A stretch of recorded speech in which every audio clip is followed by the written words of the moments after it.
Hey, what's going on, fight fans? It's Street Fighter League Roundup time, and you know this is one of the biggest weeks of competition that we have ever had for Street Fighter League. So you know what we're gonna do this week? It's not one video. It's not even two videos.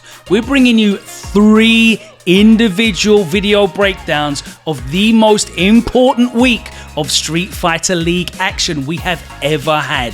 Mathematically, all 6 teams are still in the running. That means that if results go incredibly for Panda, they could still qualify, and Red Rooster are still in the fight. So this is one of the biggest weeks we have seen, and we're gonna get straight into this action. We've got 2 massive matches for you. Everything's on the line, so let's get straight into the action. It's Street Fighter League Pro US Week 15.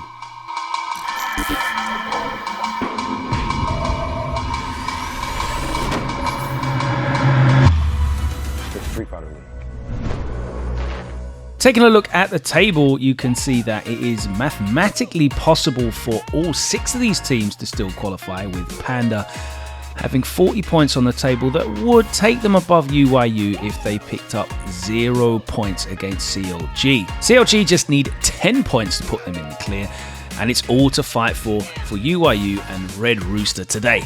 Both UYU and Red Rooster will be hoping for big wins for themselves and big losses for their counterparts. The first match ended up being UYU versus CLG, and CLG put forward a lineup which saw Samurai on the bench. Just a Kid opened up with Jury, Filipino Man with Rose in the second match, and Chris CCH in the anchor role. It will be Capcom Cup qualified NL, who stepped up first with Luke. Despite NL's accolades, he's had a fairly average season, only picking up 40 points. Definitely going to be hoping to pick up another 10 here today against Just a Kid, who is also going to be making his way to Capcom Cup next week.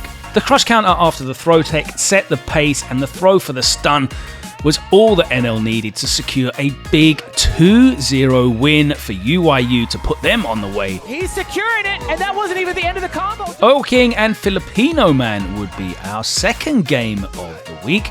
And again, despite Oil King's fantastic pedigree in Street Fighter V, he has only earned 20 points so far this season in an underperforming UYU team. But it seems to all be coming together now, as Oil King closed out another big 2-0 win to put 20 points on the board for UYU and put them in pole position. One man who has delivered for UYU is DCQ, a player that not many people knew anything about before the COVID lockdown series of online premiere events really showcased his Urien to the world. He's going to be showcasing that Urien at Capcom Cup. We are very familiar to seeing DCQ close out rounds with Aegis, and that happened yet again here to close out game number 1. In the second game, DCQ was looking to build a big lead, but as time ticked away, Chris CCH was still in it, and he went down swinging. He still got it. That proved to only be a stay of execution, as once again the timer ticked down to the final few seconds. DCQ though checked the dash and built up that 2-0 lead in this all-important third set. Set point down again, Chris CCH maintained his composure and defended another round, but in the final round of game 3, the Urien corner pressure built up an unassailable lead for DCQ, and despite this jump back fuzzy attempt not landing, DCQ managed to get Chris CCH to flinch, and he managed to close out a 3-0 win, and more importantly, a huge 40-point win for UYU. Their fortunes have turned round, and they're going to go to the playoffs. With Panda now out of the running, it all came down to Red Rooster, who needed to get a huge 40-point win to overtake CLG. This means Panda needs to only put 10 points on the board, and CLG are through. Both of these teams would be eliminated. Rooster's lineup was Mono on Fung, Hot Dog on Bison, and the breakout star Ajax Fidelity, of course, on Ed with Smug on the bench.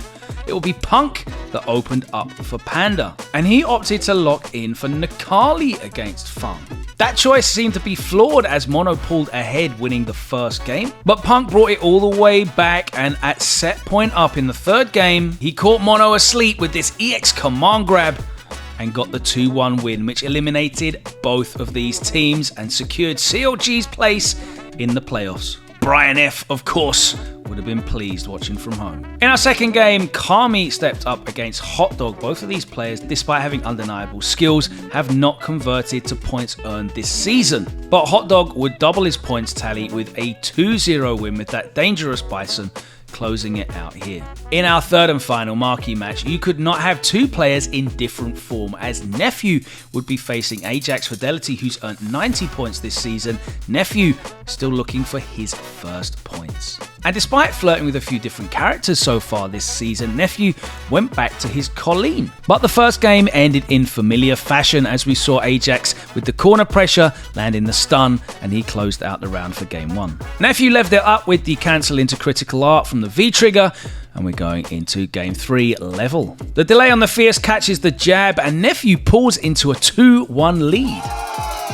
This seems to wake up Ajax Fidelity, and the first round of our fourth game could not have got any better. Golden letters on the screen. The guard break into plus frames, into the throw, leveled it out, and we're going to a fifth and deciding game. And in the final round, Nephew went all the way back in his playbook and drew out this V-trigger mix-up. He's confused. And then mixed him up again to close out a win for his first points of the season, and Panda securing the 30-10 win, and you can see how much fun the players were having in the crowd today. So that rounds out our playoff picture, and as they didn't play this week, I'll remind you, first seed NASA X Bandits and Endemic in second seed are already through. They're going to be joined by CLG and UYU. Of course, the higher seeds will be the home teams next week as they play in an elimination-style playoff bracket. It's been a great season for Street Fighter League Pro US with a hotly contested mid-board, but the two super teams of NASA X Bandits and Endemic, which includes 2 Capcom Cup winners on their roster, are the ones that top the standings at the end of the regular season. Alright, the playoff action is now set, and I cannot wait to see that. And of course, we've got the World Finals coming up at Capcom Cup 9 in only a week and a half's time. It's going to be absolutely incredible. I hope you've been enjoying our coverage of Street Fighter League, and of course, we're going to continue to bring this to you from the finals as well. There's going to be loads of great reversal content coming in and around Capcom Cup, so stay tuned for that. We're going to be back later in the week as we round up the grand finals of both Japan and Europe. I'll see you there.